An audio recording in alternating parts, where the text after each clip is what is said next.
নমস্কাৰ সকলোকে অসমীয়া ছোৱালী ইউটিউব চেনেলটোলৈ আপোনালোকক পুনৰবাৰ স্বাগতম জনাইছোঁ। আজিৰ দিনটো অকণমান কিছু সময় আপোনালোকৰ লগত শ্বেয়াৰ কৰিম বুলি ভাবিলোঁ। আশা কৰোঁ সকলোৱে ভিডিঅ'টো শেষলৈকে চাই থাকিব। ব'লক এতিয়া ভিডিঅ'টো আৰম্ভ কৰোঁ। এয়া মা আৰু মই দুইজনীয়ে আহিলোঁ পিঠাগুড়ি খুন্দিবৰ বাবে বৰমাহঁতৰ ঘৰত। আপোনালোকৰ ফালে ঢেঁকী আছেনে নাই জনাবচোন।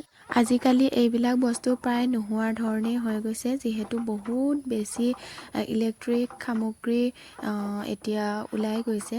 সকলোকে সহজতে আৰু কষ্ট কম হোৱাকৈ কামটো হোৱাটো বিচাৰে আচলতে, সেইবাবে পিছে যিমান যি হ'লেও ঢেঁকীত খুন্দি খালে যিটো সোৱাদ পোৱা যায়, সেইটো সোৱাদ কিন্তু আন বেলেগ বস্তুৱে ল'ব কেতিয়াও নোৱাৰে দেই।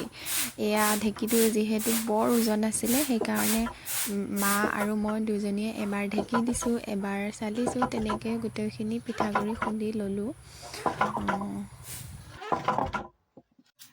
আৰু এইফালে দেখিছেনে ইমান সোপা পিঠাগুড়ি, কি কৰিব মই একো নাজানো।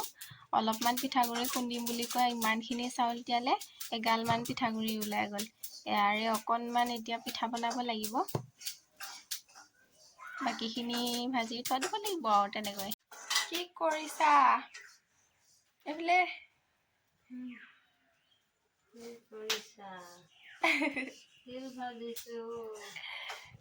তিল ভাজি আছে মায়ে। এতিয়া আকৌ এইখিনি খুন্দিব লাগিব, তাৰপিছত আপোনালোকক দেখুৱাই আছোঁ দেই কি পিঠা বনাম। ভিডিঅ'টো শেষলৈকে চাই থাকিব।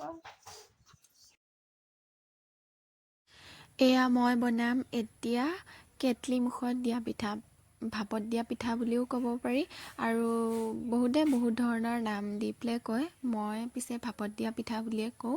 এতিয়া অকণমান পিঠাগুড়ি লৈ তাতে মই অকণমান নিমখ দিছোঁ, দি এয়া মই দেখিছেনে কেনেদৰে পানী অকণ অকণ ছটিয়াই গোটেইখিনিতে মিক্স কৰি লৈছোঁ। গোটেইখিনি এনেদৰে একেবাৰতে পানী দি নিদিব দেই। আপোনালোকে যদি কেতিয়াও বনাই পোৱা নাই বা নেজানে, সকলোৱে জানে আচলতে, অলপ অলপ পানী দি এনেকৈ গোটেইখিনি মিক্স কৰি ল'ব। তাৰপিছতে এনেকুৱা চালনী এখন ল'ব, আমি যে চাউল চালোঁ তেনেকুৱা চালনী, এইখনতে মই এতিয়া গোটেইখিনি চালি ল'ম। তেতিয়া মানে পিঠাগুড়িটো ভাল হয়, মিহি হয়, বনাবলৈ সুবিধা হয়। এয়া দেখিছেনে, এইখিনি মই ধুনীয়াকৈ চালি ল'লোঁ। এয়া ভিজা ভিজা হৈ গৈছে ভালদৰে, চাওকচোন।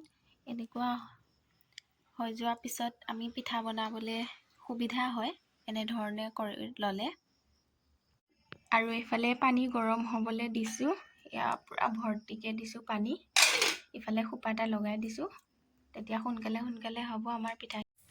তাৰপিছতে এয়া মই কেটলিৰ সাফৰটো লৈ লৈছোঁ। ইয়াতে মই এই সৰু অকণমানি হেতাখনেদি অকণ অকণ দি দিছোঁ পিঠাগুড়ি। মাজত এয়া তিল আৰু গুড় সানি লোৱা সেইখিনি দি দিছোঁ। আপোনালোকে তিলটো এভইড কৰিব পাৰে দেই, যিহেতু বৰ এটা ভাল নহয় সেইবাবে। তাৰপিছতে মই এয়া তিতা কটন কাপোৰ এখনেদি ধুনীয়াকৈ ঢাকি দিছোঁ। ঢাকি মেৰিয়াই দি কেটলিটোৰ মুখত ভৰাই দিম এতিয়া। তাৰপিছত যেতিয়া আমাৰ পানীখিনি উতলি থাকে, তেতিয়া বেছি সময় নালাগে, 2 মিনিট বা 3 মিনিটৰ ভিতৰতে আমাৰ পিঠাটো ধুনীয়াকৈ সিজিয়ে যায়। এয়া দেখিছেনে মোৰ ইমান ধুনীয়াকৈ হৈ গ'লে পিঠাটো। এই পিঠাটো খাবলৈ বহুত ভাল লাগে, আপোনালোকেও বনাই খাব, আৰু আমাৰ স্বাস্থ্যৰ কাৰণেও কোনো ধৰণৰ ক্ষতিকাৰক নহয়। ৰাতিপুৱা চাহৰ লগত আমাৰ এই পিঠাবিধ খাবলৈ সঁচাকৈ বৰ ভাল লাগে। এয়া আমাৰ ৰেডি হৈ গ'ল ধুনীয়াকৈ, আৰু মই অকণমান ফুড কালাৰ দি বনাইছিলোঁ দেই। এয়া চাওকচোন, খাবলৈ একে থাকে বাৰু। আজি ভিডিঅ'টো ইমানেই আছিলে। যদি চাই ভাল পালে তেনেহ'লে মোৰ চেনেলটো প্লিজ ছাবস্ক্ৰাইব কৰি থ'ব, লাইক কমেণ্ট শ্বেয়াৰ কৰি দিব। আকৌ লগ পাম নতুন এটা ভিডিঅ'ৰ সৈতে। ভিডিঅ'টো সম্পূৰ্ণকৈ চোৱাৰ বাবে ধন্যবাদ।